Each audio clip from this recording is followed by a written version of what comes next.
Bahujan Samaj party से आप राजनीति करते हैं, अब आपकी पत्नी ब्लॉक प्रमुख भी रही हैं, तो क्या आप पूरा नाम क्या लेते हैं सर आप? शैलेश कुमार धुसिया। जी। तो जैसे कि आप उस समय एक समय था जब आप बहुजन समाज पार्टी से, उस समय मंजू सिंह विधायक हुआ करती थी, उस समय आप दुभड़ ब्लॉक के प्रमुख बने थे, वो आपकी खास तौर पे पत्नी बनी थी। तो उस समय क्या विकास कैसा रहा? आज जो भी विकास दिखाई दे रहा है जी।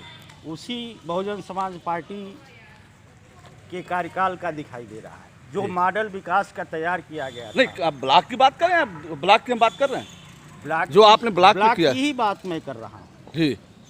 जितना भी उस दौर में काम हुआ है ब्लॉक के अंदर, हम्म। आज वो काम दिखाई दे रहा है, बाकी काम कहाँ दिखाई दे रहा है? तो क्या आपके समय कोई काम बताइए जिसको याद किया जाए कि हाँ ये काम हुआ था आपके समय? हर गाँवों में हम्म। हर गाँव में काम हुआ था। हम्म। सड़क का काम हुआ था, पुल का काम हुआ था, तालाब का काम हुआ था। हम्म।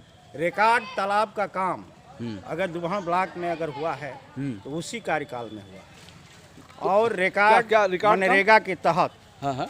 मनरेगा के तहत जमीन पर, जमीनी स्तर पर अगर जितना रोजगार मुहैया कराया गया हाँ। और मनरेगा मजदूरों को, हाँ। उतना काम कभी और रोजगार उपलब्ध नहीं कराया गया। तो मतलब आपके कहने का मतलब जो काम आपकी पत्नी, क्या नाम है आपकी पत्नी का?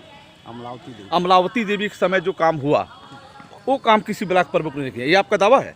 दावा है। तो मतलब ये पूरे गारंटी के साथ कर रहे हैं कि हमारे कार्यकाल में हुआ? हाँ, गारंटी के साथ। तो अब क्या लग रहा है, जो आपके बाद जो लोग ब्लॉक प्रमुख आए उन्होंने क्या किया? काम हुआ, काम हुआ, ये नहीं कह रहा हूँ कि काम नहीं हुआ, लेकिन जो काम उस समय हुआ उसके अपेक्षा अगर देखा जाए तो कुछ भी नहीं, कुछ नहीं हुआ। कुछ भी नहीं। अच्छा चलिए, खास तौर पे आप आते हैं बहुजन समाज पार्टी पे, एक लाइन और भी कि क्या आपको लग रहा है कि बहुजन समाज पार्टी की सरकार आएगी? हमें तो लग रहा है। क्यों? पिछले साल तो आप बहुत कम थे। हाँ, पिछले साल 2017 में सीटें तो बहुत कम मिली थी आप लोगों को। सीटें कम मिली थी। हाँ। हर चुनाव का अलग अलग जो है दृष्टिकोण होता है जनता के समक्ष। उस समय जो है इस तरीके का माहौल बना हुआ था पूरे देश में मोदी को लेकर के, तो जनता, लोगों को लग रहा था कि बहुत सारी चीज़ें मिल जाएगी, डबल इंजन की सरकार प्रदेश में बन जाएगी तो प्रदेश का विकास हो जाएगा। उस झांसे में जनता के आ जाने के कारण अपेक्षित सीटें बहुजन समाज पार्टी को नहीं मिल पाई। तो आप जैसे नहीं मिले तो क्या लग रहा है कि पूरा कैसे में 200 से ऊपर, 250 से ऊपर कैसे जाएंगे आप? दावा कर रहे हैं इस बार जनता जिस झांसे में आई थी उस बात को महसूस कर रही है कि जो काम उस कार्यकाल में, बहन जी के कार्यकाल में हुआ था, आज इतने वर्ष बीत गए, 2 कार्यकाल बीत गए, मुख्यमंत्री बने दो अखिलेश यादव भी और योगी जी भी, लेकिन दोनों लोगों के कार्यकाल में ये नहीं दिख रहा है कि जो विकास जो है बहन जी के कार्यकाल में हुआ था वो विकास नहीं हो रहा है। कानून व्यवस्था का राज जो है आज तक स्थापित नहीं हो पाया।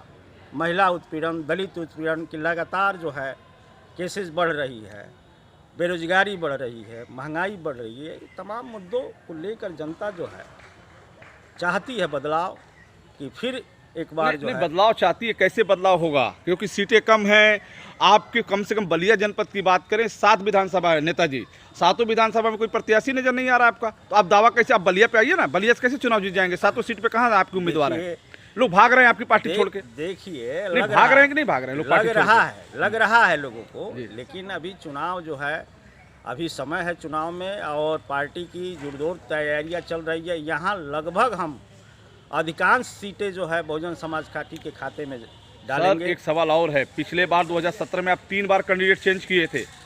पहले सिंह साहब को लाए, फिर गुप्ता जी को लाए, फिर भूमियार साहब को लाए, फिर अंत में उनका टिकट फाइनल करते। क्या माना जाए? इसलिए जो खासतौर पर जो बहुजन समाज पार्टी से राजनीति कर रहे हैं उनका ये कहना है कि भैया कोई गारंटी नहीं है कि हमें टिकट मिलेगा, इसलिए हम लोग मैदान में नहीं आ रहे हैं। पार्टी जिस कमियों के कारण पिछले चुनाव में जो है बुरा प्रदर्शन की उस कमियों को जो है गहराई से अध्ययन कर रही है और दूर करने का प्रयास कर रही है, और निश्चित तौर पर उस कमियों को दूर करके हम प्रत्याशी उतारेंगे और उसे विजयी भी बनाएंगे।